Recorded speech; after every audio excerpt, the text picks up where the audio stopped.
No vídeo de hoje eu vou responder uma das perguntas que eu mais ouço de clientes executivos ou proprietários de pequenas, médias e grandes empresas. Na verdade, um monte de gente está querendo saber se agora, 2021, com o dólar quase batendo 5,70, ainda faz sentido importar da China.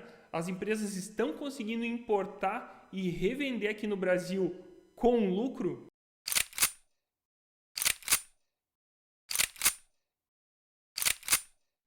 Meu nome é Thiago Boneto e eu faço negócio com a China desde 2006. Já trouxe milhares de containers, já negociei milhões de dólares com a China e agora, no vídeo de hoje, eu quero te responder então essa pergunta. Mas antes de responder essa pergunta, eu quero te explicar um pouco melhor como funciona a composição de custos para que os produtos na China consigam ser competitivos e mesmo depois de produzir e trazer para o Brasil, atravessar praticamente metade do mundo, ainda em alguns momentos ele se torna competitivo. O que acontece na China hoje? A China ela tem uma população de 1,5 ou 1,5 bilhão de pessoas e eles já têm um consumo interno muito grande. Além disso, as exportações da China elas cada vez atingem patamares maiores.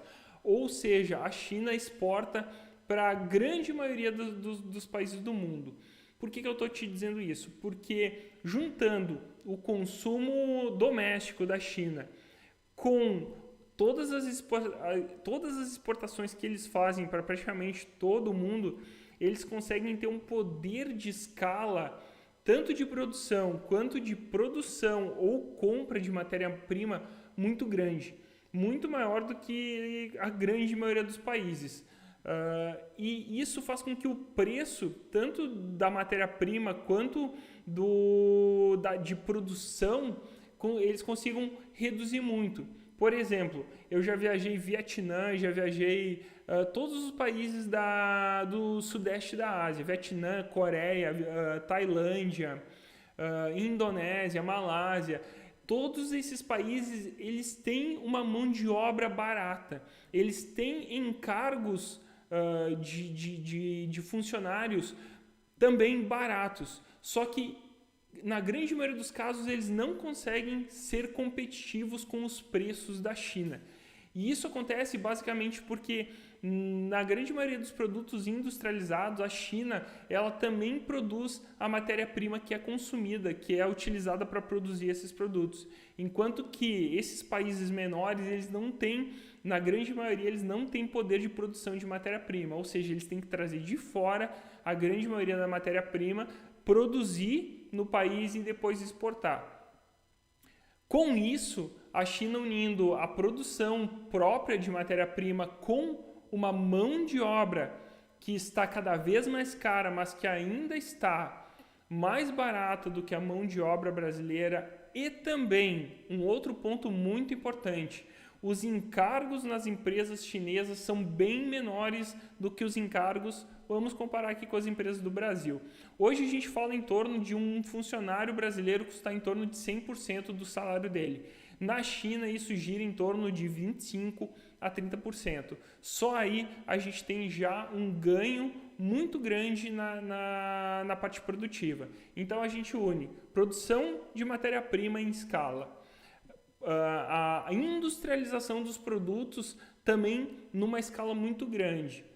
A mão de obra dos funcionários de dentro das empresas, ela é mais baixa do que a mão de obra brasileira. Os encargos com os funcionários chineses, ele é menos do que a metade do que os encargos das indústrias brasileiras. Um ponto muito importante que na grande maioria das vezes ele fica escondido e que poucas pessoas falam. O câmbio, a taxa de câmbio chinês, ela é controlada para que os exportadores realmente ganhem dinheiro com as exportações. Então, unindo todos esses pontos, além da matéria-prima, produção, baixos custos de mão de obra, a mão de obra está cada vez aumentando, mas o custo ainda é baixo, baixo custo de encargos, o governo chinês controla o câmbio, para que o câmbio seja atrativo para os exportadores. Então, tudo isso somado, todos esses pontos somados, eles fazem com que o produto chinês se torne muito mais barato, na grande maioria dos casos, do que os produtos industrializados brasileiros.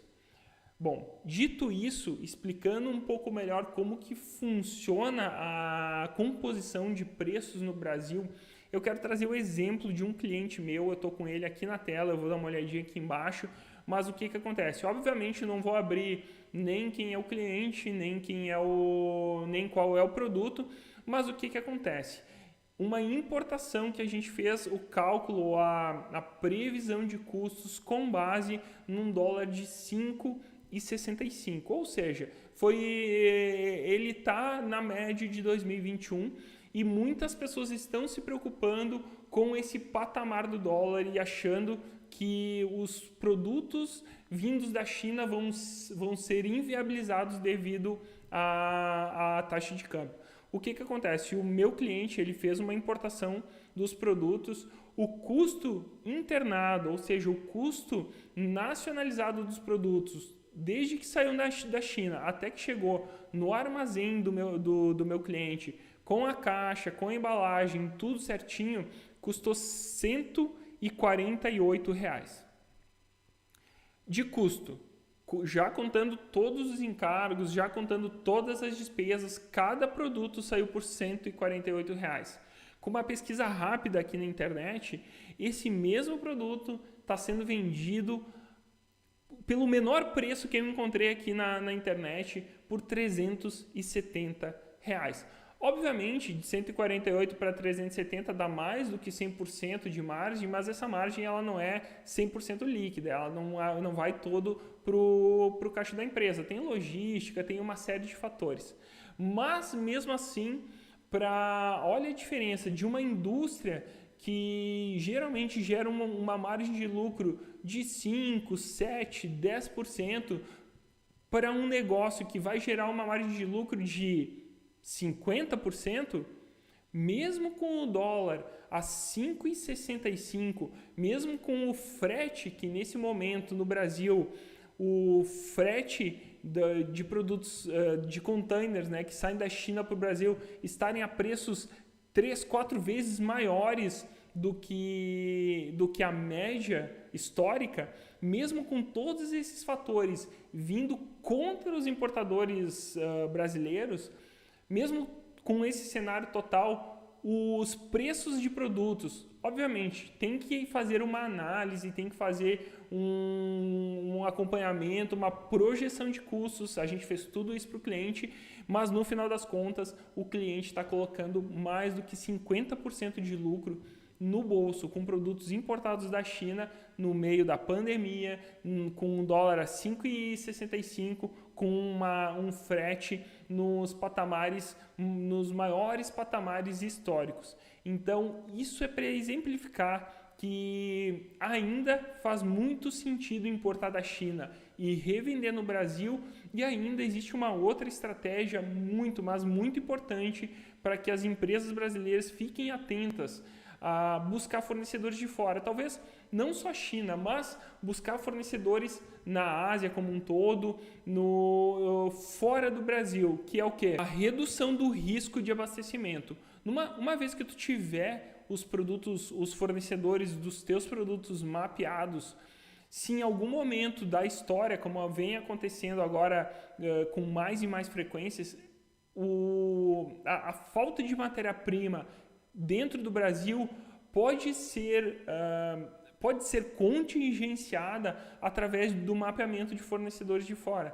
Se tu tiver mapeado os fornecedores e o custo que esses fornecedores te entregam o produto, já montando toda a estrutura de custos com a chegada no Brasil, tu já vai ter muita clareza de, primeiro, se faz sentido na questão de custos tu importar. Muitas vezes, por exemplo, vou pegar um exemplo de alguns estudos que eu fiz para outros clientes. Aço.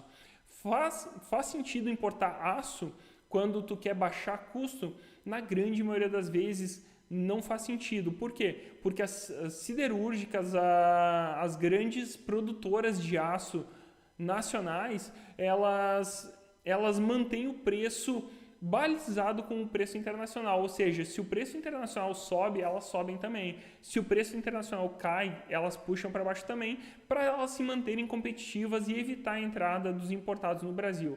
Agora, se essas empresas não têm produto para te entregar e tu já tem o mapeamento completo de todos os fornecedores ou de um grande número de fornecedores fora do Brasil, e hoje, na grande maioria das vezes, a gente está falando de Ásia, se tu tem tudo isso mapeado no momento em que tu já vê uma possível quebra no teu fornecimento, tu já pode startar negócios fora do Brasil.